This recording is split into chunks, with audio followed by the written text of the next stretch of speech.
Today, I'm answering a subscriber question and sharing the irking problem with femininity, as I do a little bit of homemaking. These are a few scenes from our harvest. Could you please do a video on femininity? Was all the comment said. I was so taken back and shocked that I deleted the comment. You see, I don't see myself as a very feminine woman. I have trouble, my tongue gets tied when I even try to say the word femininity.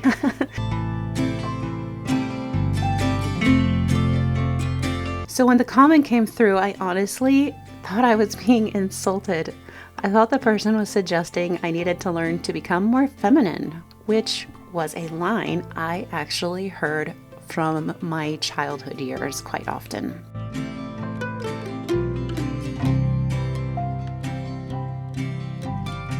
But then they asked again. I realized they were asking this question on one of my more popular videos, Trad Wife versus Christian Wife. And I realized the person really wanted to know my thoughts on the femininity trend that has been sweeping social media. I'm going to share my thoughts today and a little bit more of my story with you and some chapters of my life that are a little more difficult to share.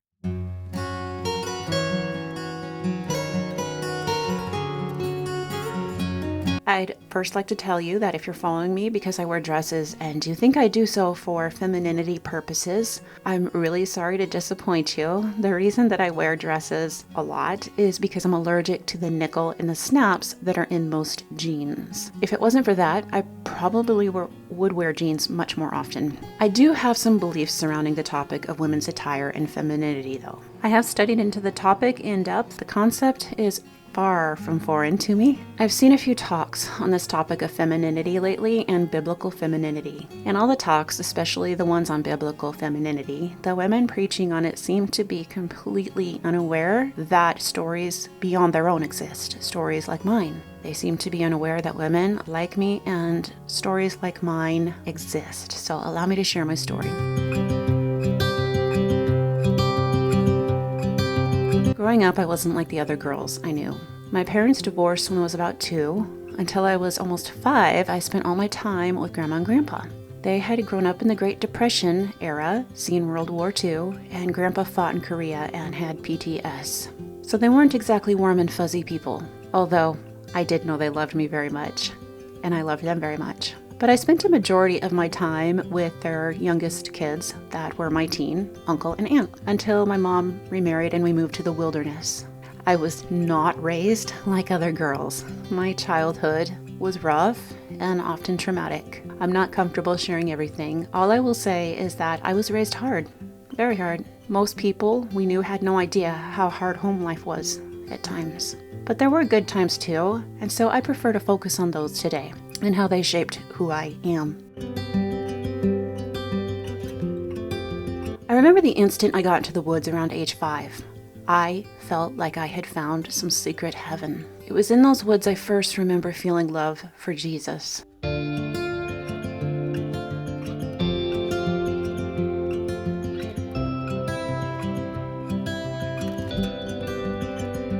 Starting at about 5, I had 2 friends, older boys that were 5 and 8 years older. We would spend the summers fishing, swimming, and riding dirt bikes through the woods, finding old mines that we would look for gold in. Of course, we never found any gold.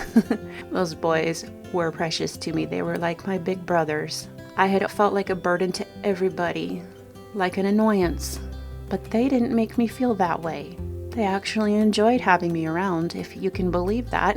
Those were some of the most fun summers of my childhood. The most like a princess or girl I remember being treated by anyone, though, was when I was 7.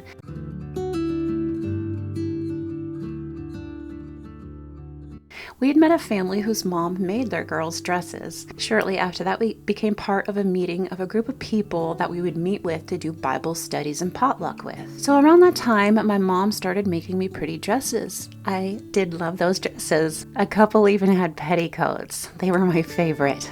I liked to put them on, play dress up, and play princess. And I loved playing Barbie dolls with my best friend. The rest of the time, though, I was perfectly and sometimes even more happy, hiking or racing through the woods with the boys, playing a game we called King of the Tire, and climbing as high as I possibly could to the tops of trees, and arm wrestling the boys. This drove my mom nuts. So many times I heard, "Why can't you be like the other girls?" Of course, that could have partially been because at first I was doing all those rough and tumble things in the dresses that she had labored over. I liked those dresses for church, but as soon as church meeting was over, I remember begging her to let me take them off. Eventually, she gave up and let me get back into pants. Through these years, the group of people we met to fellowship with grew, and we built a place to have our gatherings where everyone would come together once a month for, and for biblical feast days for.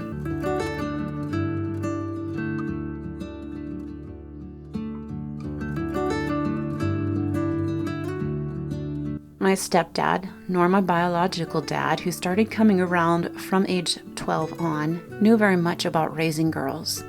My bio dad was about as macho as they come, and my stepdad was a survivalist type. What my dads did know, though, was how to raise a good and moral person. Both of them were always so proud of me when I showed honesty, strength, character, boldness, and when I hit the bullseye while target practicing. They went around telling everybody they knew. They were so proud of me. Meanwhile, Mom taught me how to cook, clean, make bread, and my stepdad taught me how to use a hammer, throw hay, butcher chickens, among other things that girls typically don't do. My bio dad taught me things like jiu-jitsu for self-defense, how to drive a stick shift, while he drank whiskey from a paper bag and blared Metallica. He said if we blared Metallica while I was learning how to drive, it would help me be a more alert driver.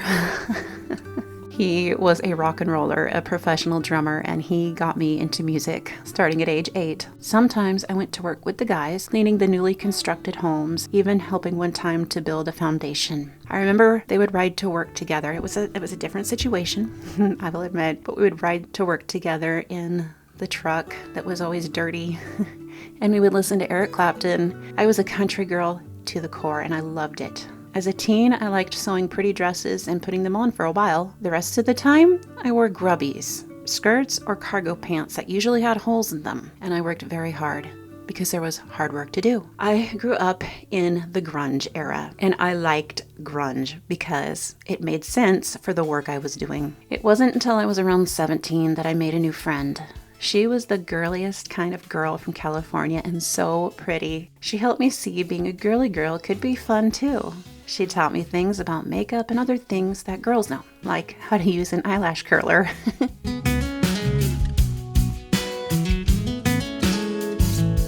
Around this time, remember the group I told you about that we would meet with? Well, a couple of the women ended up getting mad because a couple of the other women going to the meetings would wear jeans.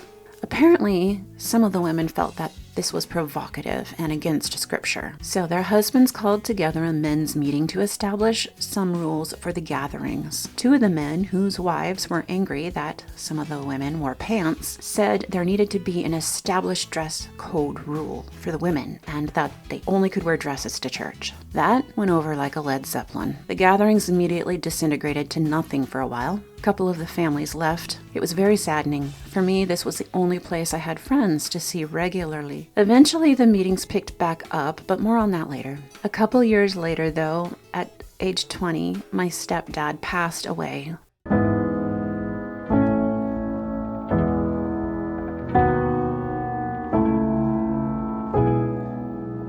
I was instantly thrust into helping to provide for my mom, which was not considered a ladylike position by the people that I had grown up around, the church, or anybody that I knew. When the man of the house dies, somebody has got to do their best to fill those shoes. Somebody's got to pay the bills. So my brother and I, we didn't even hesitate. Turns out all those years of being a tomboy were going to come into good use. We had next to no money and choices were slim. My brother and I went to work with my dad's construction crew, building homes. We didn't make much, but it was a job. We were helping to build log homes of all things, from the ground up.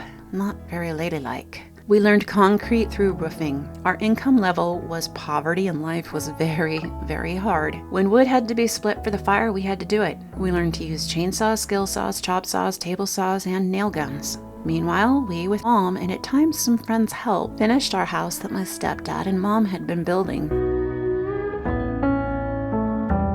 We had really old vehicles. My truck would break down quite often, so I had to learn a little bit about mechanics. It would leak oil really bad, so I had to learn how to clean the engine so it wouldn't catch on fire, and do some other basic mechanic things. Eventually, the hard work started getting to my back, and I began to pray for a more ladylike job, and almost immediately the Lord provided me one, working at a grocery store. Still, the income was very low. When my truck would break down in the parking lot, I'd have to try to figure out how to fix it. We seldom could afford to pay anyone for anything. Opportunities to be feminine didn't really exist, aside from wearing makeup while cleaning my truck engine and running saws.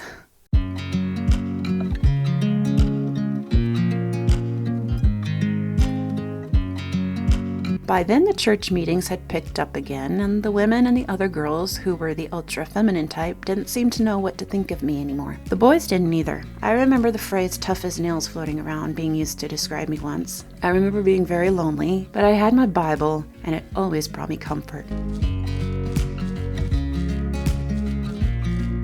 My adult life brought more hardship. I always thought that once I married, I would get to be a lady. I was 25 when I married, and I was actually looking very forward to getting to be more feminine and a lady. I was tired of the way life had been, believe it or not, and I badly wanted to settle into wifehood and motherhood. I wanted that feminine lifestyle. Boy, was I in for a surprise. Straight out of the chute, my husband was never really taught how to treat girls. His mama was raised hard, a lot like me, and I think the only time I saw her in a dress was for our wedding. She, kind of like my mom, was one of the toughest, hardest working women I ever met. So my husband was unaware in some ways of how to even treat a lady. To give you a little example of what life was like for me, when I got married, my husband expected me to kill my own snakes, just like his mama did. We lived in Missouri, and so there were a lot, and I mean a lot, of snakes. And he was seriously stone-faced, serious, that I was going to be a snake killer like his mom. I wanted so bad to be a submissive wife. And at that point, I had already been putting up with quite a bit from his very patriarchal family. I was horrified at that point, though. You see, I'm terrified of snakes, quite terrified of them. So not only did I say no, but it was more of a beep no, if you catch my drift. And I informed my husband he didn't know how to treat a girl. His family didn't know either. My husband eventually learned how to treat a lady. He's a wonderful husband, and I wouldn't trade him for anything. Not everybody did learn, though, and as a result, I have been grossly disrespected by some extended family as a woman and a mother in ways that would make your jaw drop. I have had to fight, and fight very hard at times, for what God has given me, including my marriage and even motherhood. Suffice it to say, life has never really provided me a whole lot of opportunities to be what would be considered feminine. In fact, it's quite the opposite. This used to bother me a lot.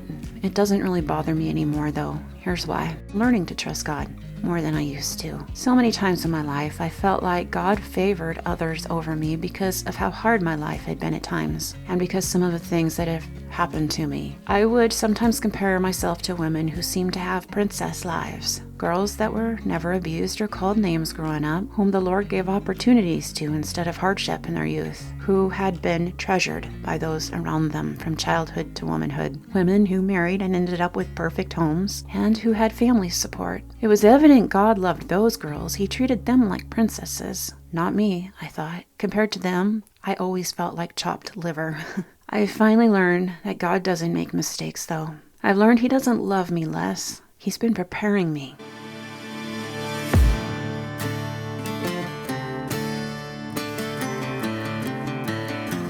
This preparation didn't start with me either. My great-grandma was Serbian. She lived in Serbia and survived World War I in her country that was ravaged by Austrian soldiers, cholera, and famine.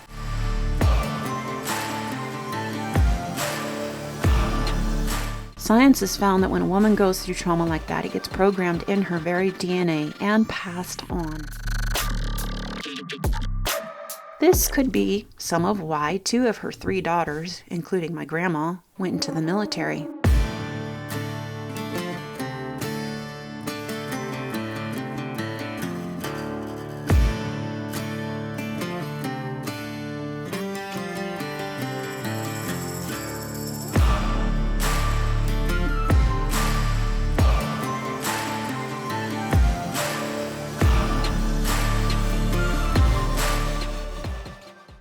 Sadly, my grandma passed away in her 30s, leaving 3 young daughters behind, my mom and my aunts. As you can imagine, this made life very hard for them. The women in my family on both sides have faced such tremendous hardships. The luxuries of femininity are not something that any of them know a whole lot about. We know how to survive though, and we've learned how to stand up for what is right in the face of adversity. But that does not mean we are not God's princess daughters. Quite the contrary. This may sound silly, I know it will. But the way I see it now is that the Lord sees me as his warrior princess, who is raising children who will be brave enough to speak truth and stand for righteousness, and he's helping me encourage other women to do the same. I want to tell you something. It's interesting to note the word femininity isn't even in the Bible. You can look for yourself. I've learned in my life that whenever there's a word or concept that isn't clearly outlined in the Bible, that there are people who absolutely love to create a whole belief system out of the gray area. I've seen how this modern femininity trend has started to take off lately. I understand why it's taking off. I do see there is an attack on men, women, genders, and their roles. But I think this modern femininity trend is not the answer. I don't believe there's balance in it or grace. I've seen a lot of people, mainly women, try to tie Bible into this modern femininity trend with emphasis on wearing modest dresses. I do agree we are called to dress modestly. But the problem I see is that's all there is. There's some talk on submissiveness too, but mainly wearing feminine dresses is to show off to everybody that they are submissive daughters of God. Without exception, the basis for their belief comes from the teachings of Paul and Timothy for how women should dress and act in church. The in-church part is something they all seem to miss. Funny story, it was an older Southern preacher man that pointed out to me one time that if you read Paul and Timothy's teachings in context, like we're supposed to do, their teachings were for how women were to be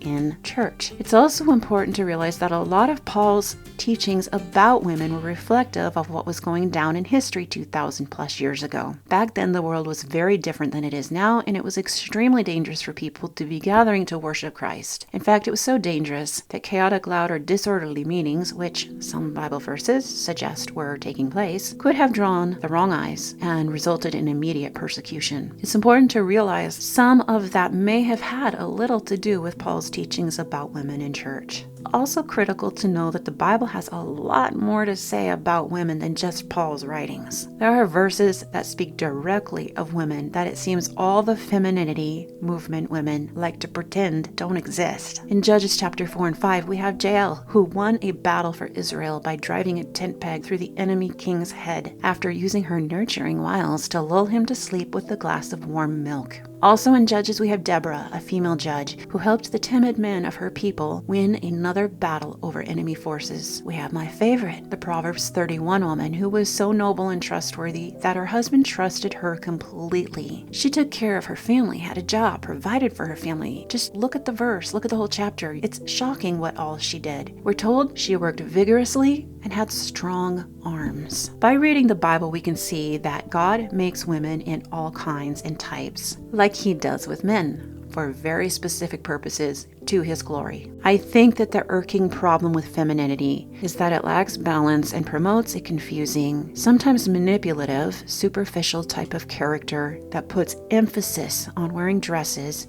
speaking in soft tones, and having long hair and acting certain ways, instead of doing the types of work that the Lord has for us to do. The femininity trend isn't authentic or sustainable for most women. The word isn't even in the Bible, and yet we have people building a new religion upon this word to the point of it becoming cultish. Are we going to forget that women have various walks of life and jobs and responsibilities? And are we going to say that women like me, who don't favor grasshoppers and bugs hopping up our dress while we're in the garden, I got a grasshopper in my dress!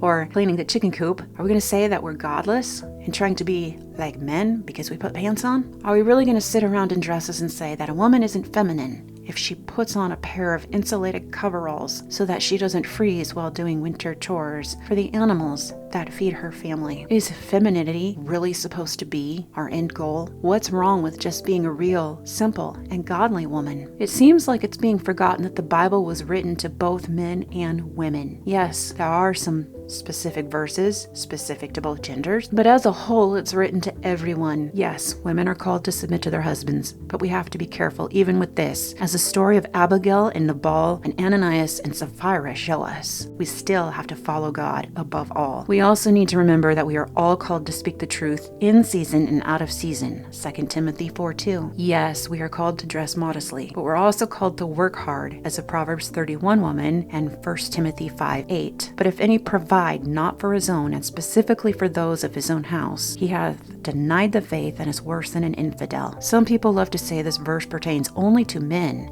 and they use this as an example of how men are supposed to be the providers and women are supposed to not. And I hate to disappoint those out there that believe this, but this is simply another one out of thousands of places in Scripture where the word he is used. But if you look it up in the Greek, you can see for yourself. I'll include the links in my blog post that goes along with this video. The word he includes females. There are situations where wearing a dress and doing the work that needs to be done would not be modest, even in the slightest. I wouldn't want to have been wearing a dress when I had to climb up ladders.